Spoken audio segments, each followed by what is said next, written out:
So this clown, he's an Aussie, made a video. Look at him. Can he be taken seriously with that kind of thumbnail? No, man, not at all. No. Is it how ex-Muslims threaten Muslim lives? He posted this video 2 or 3 days before Salman Rushdie, and look at the irony. Salman Rushdie is an title ex-Muslim. Speaks volumes. Like, you're so ignorant if you even think that is what's happening. Literally, you've fully chosen a side here, and you're absolutely ignorant of the situation. And then ignorant or a sellout? Ignorant or a sellout? Well, definitely a sellout, I'm sure. But I mean, yeah. So I was going to tell you that like the initial courtesy that we can extend is that maybe he is an ignorant. Let's stop. But then I found some evidence that this guy is not an ignorant. He is actually a sellout. And by his own admission. Now, let me share some information with you guys. Before I give you that. So the irony is that he posts this video. He shows Abdullah Samir, calls him a bigot. And of all the people, Abdullah Samir is the one who's actually spent half of his time defending Muslims and speaking against bigotry towards Muslims. And he picks him. And then he talks about Ayaan Hirsi Ali. Ayaan Hirsi Ali has said some problematic things in the past, but again, Ayaan Hirsi Ali is not really the face of this ex-Muslim movement. Yeah, nor was Salman Rushdie. And Salman Rushdie is an ex-Muslim. But look at the cosmic coincidence that just a couple of days after this video, another ex-Muslim is almost killed by a Muslim. There's so many problems with this. Ex-Muslims are not running any governments. There are no countries under ex-Muslims' control where they are persecuting, killing, lynching Muslims. Not 1 case. We don't even find isolated incidents in the Western countries where these things can happen. This guy is such an idiot that he actually, if you know, some 4 Muslims were killed in America. So what state was it in? I forgot. Anyway, we're New Mexico. And then he started beating his chest. He said, "Oh, it's either a Hindutva fanatic or some white supremacist." And then guess what happened? This guy turns out to be a Muslim who was angry because his daughter had run away, eloped with a Shia Muslim. So look at this. Muslims, particularly Pakistani Muslims, are being targeted for assassination in New Mexico. The perpetrator is most likely a white supremacist, but would not be surprised if we learn she is a Hindu nationalist. Hey, look at this white supremacist or a Hindu nationalist. Muhammad Saeed, 51, was identified as a primary suspect in the recent murders of Muslim men. Police said Tuesday and charged with murdering Aftab Hussain in July 26 and Muhammad Afzal Hussain on August 1st. Detectives connected the 2 cases using bullet casing found at the 2 scenes. But instead of no apology given, he just moved on. He just moved on to next BS. This is how this guy works. So anyway, so I said if he is a sellout or not, let me share some evidences with you. And you would be like, before that, this is not the only case of him sharing fake news. He made this, he tweeted this a while ago. We've spoken about Hindutva, and we always believe in fair criticism. He showed this video where this Muslim guy is being beaten up by the police. And he says, look, Hindutva radicalized cops brutally assault an elderly Muslim man. But the full video, and look, even Twitter had to put it, this media is presented out of context. So the context was, as we know, there's plenty of videos in India and Pakistan where the police were using lathi charge, batons, as we like to call it in Australia, and beating people who were breaking curfews regarding COVID curfews. And that included everyone. Muslims, Hindus, Sikhs, whatever. There were tons of videos coming out in 2020, 2021. And he just took a little snippet out. And even the police, the local police where this incident took place, highlighted that issue. Barely police. Concerned video is from 2020 when complete lockdown was implemented. Unlawful gathering tried to misbehave with police and police used mild force. Okay, this is not mild by Western standards, be sure, to disperse the crowd to that COVID infection would not spread.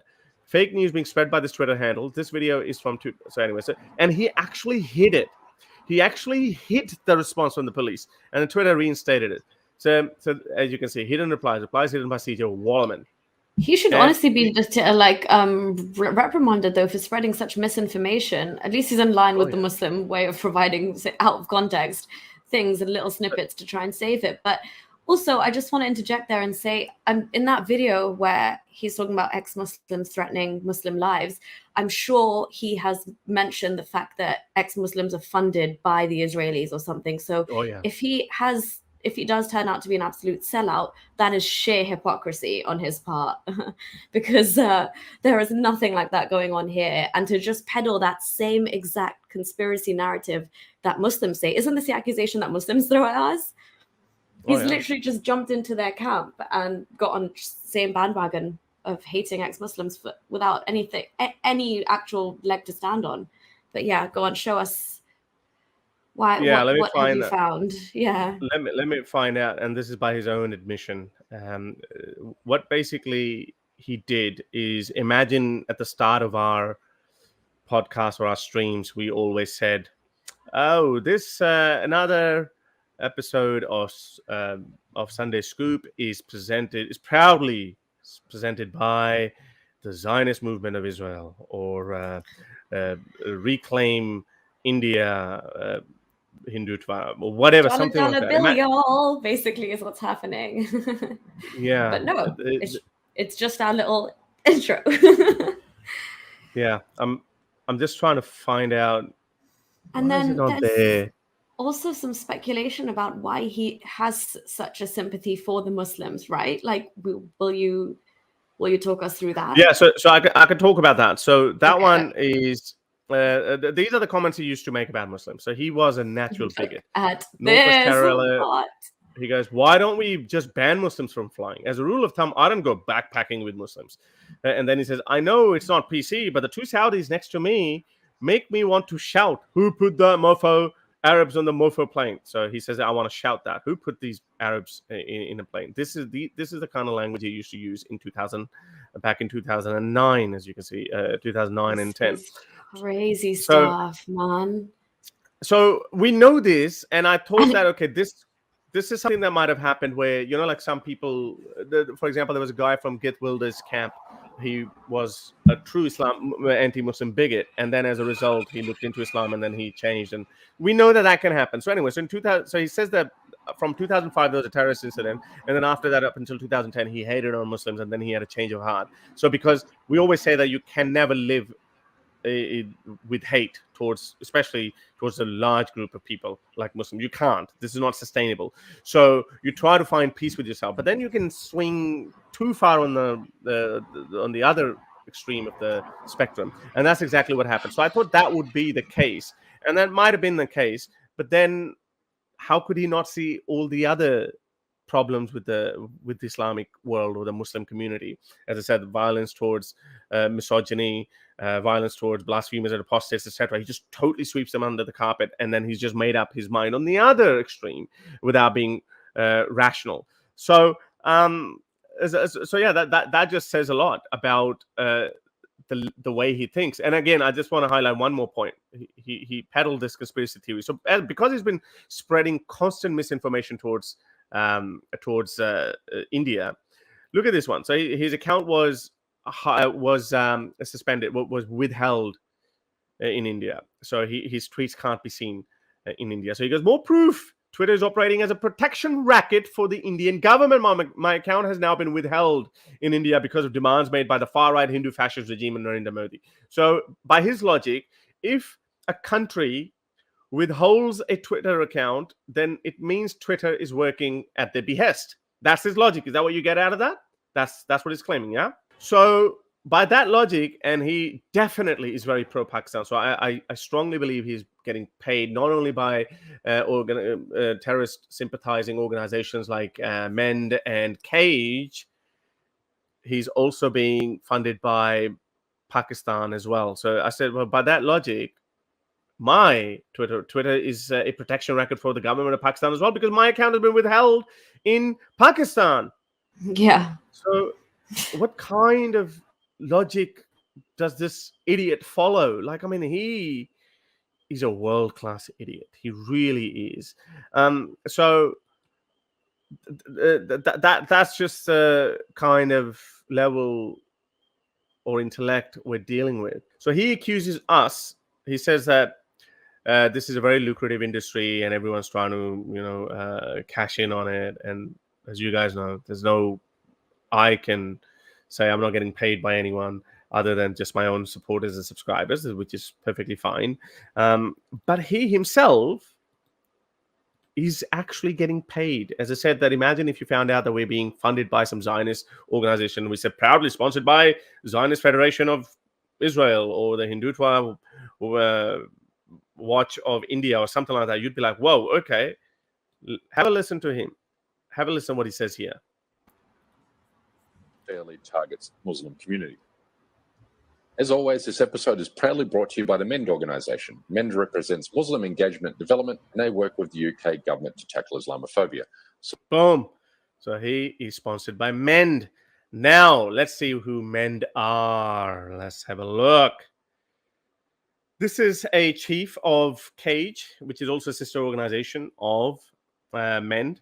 CAGE are a soft Islamist group who openly campaign for the release of convicted terrorists. Its director, Asim Qureshi, this guy has repeatedly refused to condemn stoning people to death and described ISIS executioner Jihadi John as a beautiful young man. What on earth? This is CAGE for you, which is, as I said, a sister organization of MEND, right? Okay. Number 3, MEND. MEND, another Islamist group, which he said that he's sponsored by MEND, funds CAGE and shares the same values. It seems one is an extension of the other. MEND gains recognition in places where CAGE is shunned, all the while pretending to be completely separate entities. And basically, MEND is very anti-Prevent. Prevent is a government organization which to helps counter terrorism and radicalization in the UK. And obviously there's an element of this like stopping and searching, or the keeping tabs on people is obviously very heavy. Like they're looking for Islamic radicals, right? So obviously it's going to be those people that are monitored more, but there's so many causes in the Muslim community that the government's approach is extremely Islamophobic and is targeting Muslims, even though they are the watchdog essentially for Islamic radicalization. But yeah, he also calls out Prevent for being extremely Islamophobic, doesn't he? Yeah. Now there's a Times Now article there. Unfortunately, I'm not subscribed, so I can't really read most of it, but I can read some of it. So Muslim lobby group, Muslim Engagement and Development promotes extremism. This is a piece by the Times, as you can see. So he is sponsored by 2 extremist Islamic groups based in the UK. He's not relying heavily on subscriber support, as let me show you. He's just opened up his Patreon and PayPal on Patreon, and looking at the number of subscribers and the views he gets, I don't think he's making any money from it, or he's not getting any support from us. So he's getting money from cashing in on this Islamophobia industry. So he is actually cashing in, making money from this Islamophobia industry. And as I have proven that he peddles fake news, fake stories, and make outlandish.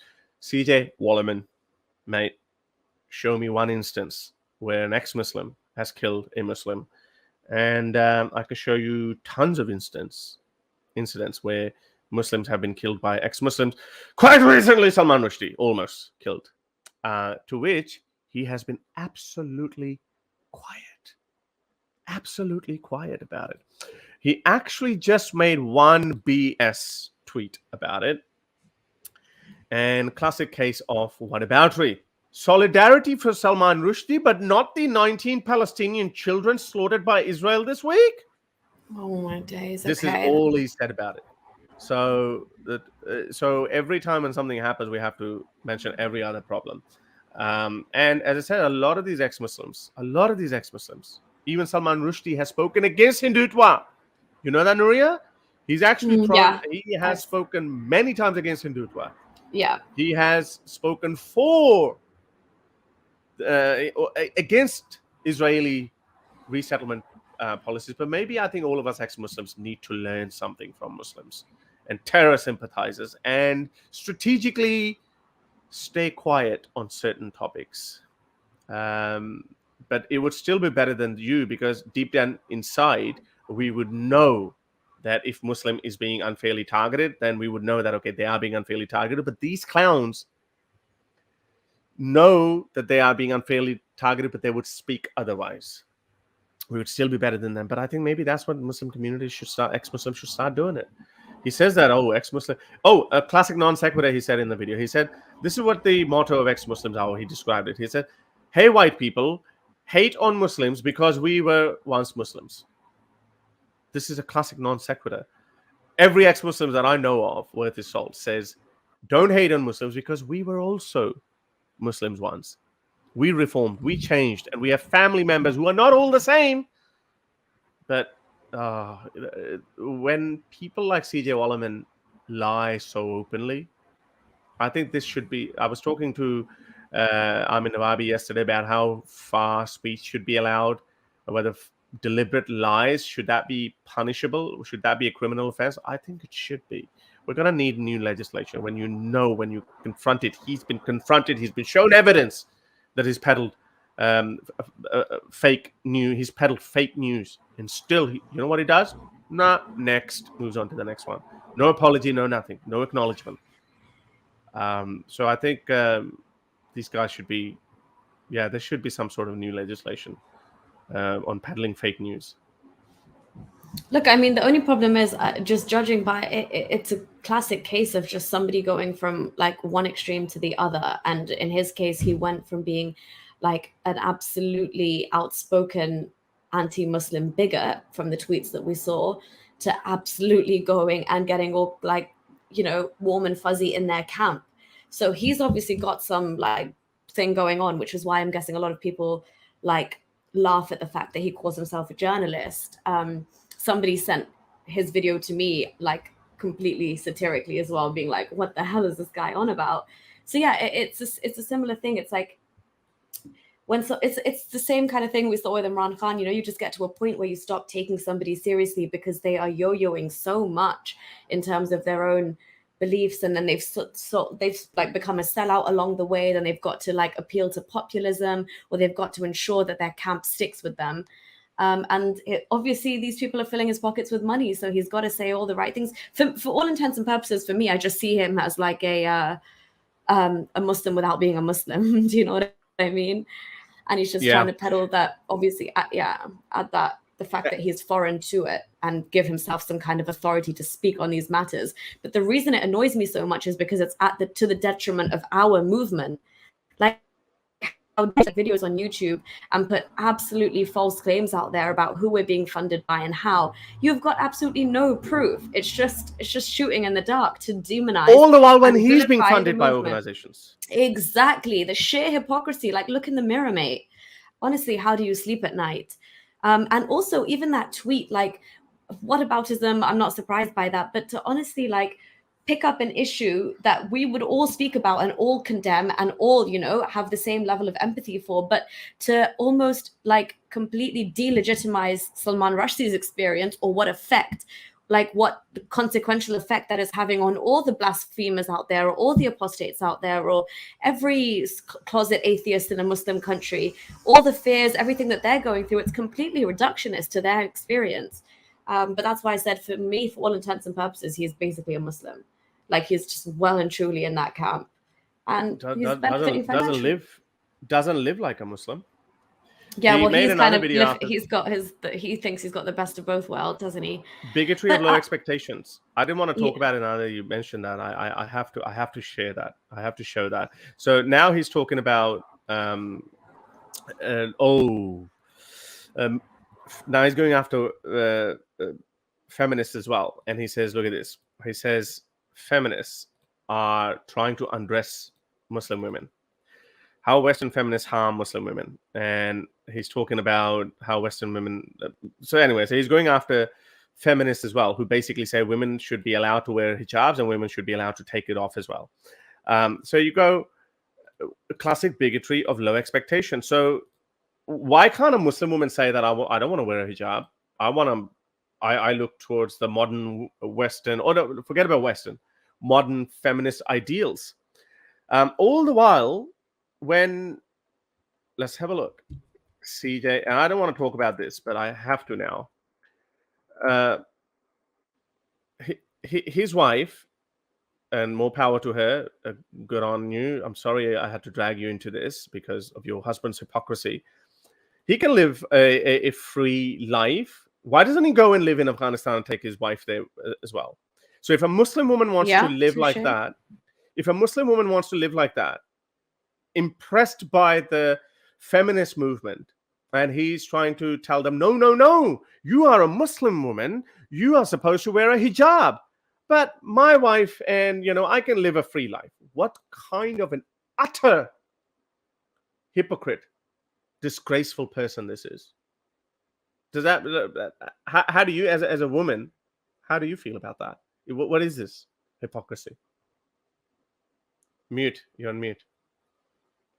Yeah, sorry. No, I was saying it's just sickening, to be honest. The fact that we're trying so hard here, especially the handful of us ex-Muslim women that are actually, speaking out and showing our faces and stuff. And we're trying so hard to push whatever remit of feminism or intersectional feminism that we've got in the West. We're trying to make a safe enough space to be able to have these tough discussions about hijab, and clear room for us to have those discussions without them being shut down initially as being Islamophobic or against women's free choice.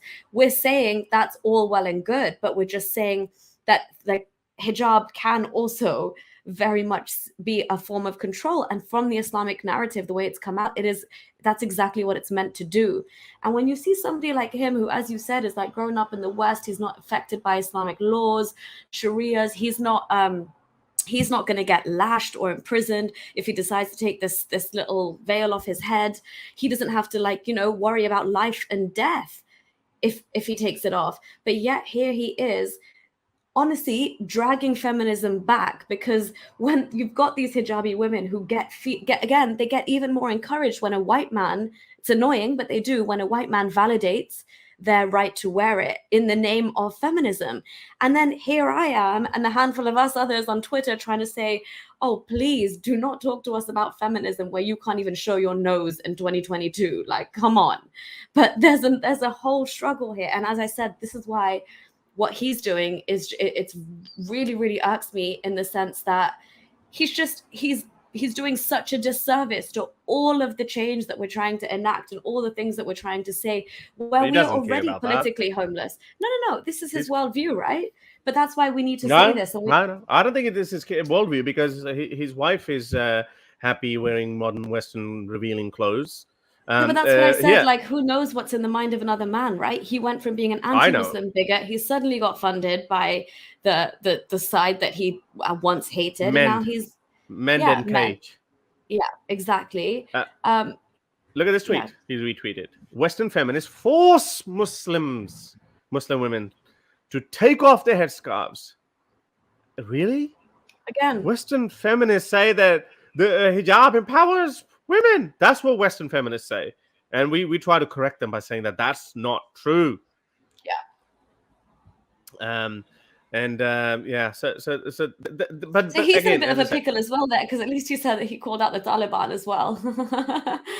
but he's only doing that because he's pro-Pakistan. So that's why he's doing it. But again, how dare you call out Taliban? The Taliban are only doing what Quran says. Quran orders women to.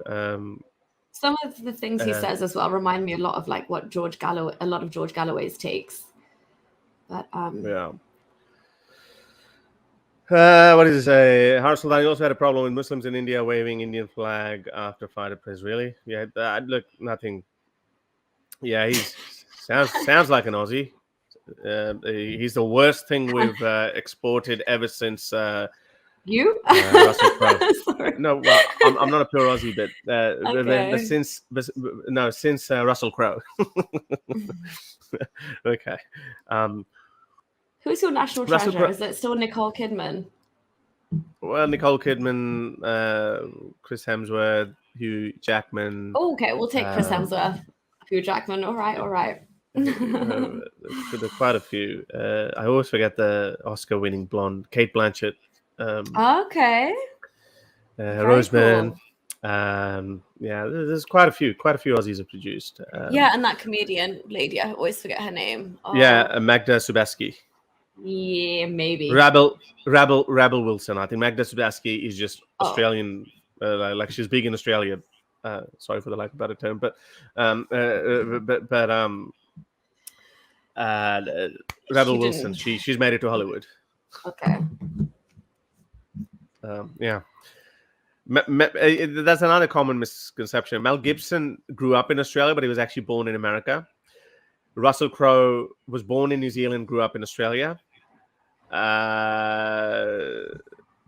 Pearce was born and raised in Australia, I think. Guy Pearce is another one. Yeah. Okay. Yeah, Rebel Wilson. Yeah. Oh, Kylie Minogue. We exported her to the UK. She was. Oh yeah, that's what I meant. Sorry, that's what I meant in terms of your national treasure, because that's the first one that when I think of Australia, I'm like, oh, Kylie Minogue. Oh my God, her music was like #1 in the UK for ages when she was at her peak. Yeah, Heath Ledger died at the age of 27. Yes. Yeah. Okay. So yeah, that's enough for that watermelon.